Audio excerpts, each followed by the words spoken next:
అందరికీ నమస్కారం. నేను doctor Sharmila, Aster Narayanadri hospital 9 fertility దాంట్లో ఇన్ఫర్టిలిటీ ఎక్స్పర్ట్గా పనిచేస్తున్నాను. ఇప్పుడు ఈరోజు ఇన్ఫర్టిలిటీ అంటే ఏంటి, ఎందుకు చూపించుకోవాలని మనం డిస్కస్ చేద్దాం. అసలు ఈ ఇన్ఫర్టిలిటీ అనేది ఈ రోజుల్లో ఎక్కడ చూసినా ఇదే వింటున్నాం. గ్లోబల్గా దీని ఇన్సిడెన్స్ అనేది రోజు రోజుకి పెరిగిపోతుంది.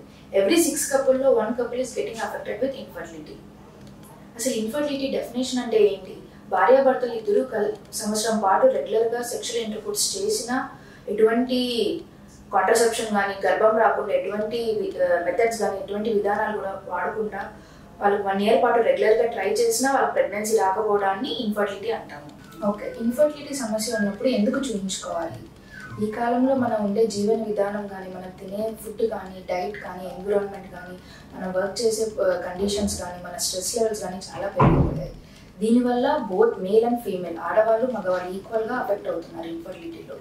సో ఈ సమస్య ఇన్సిడెన్స్ అనేది, ఇన్ఫర్టిలిటీ ఇన్సిడెన్స్ అనేది చాలా పెరిగిపోవడం వల్ల మనం ఎంత త్వరగా వీలైతే అంత త్వరగా చూపించుకుంటే బెటర్ రిజల్ట్స్ ఉంటాయి, సక్సెస్ రేట్ కూడా ఎక్కువ ఉంటాయి.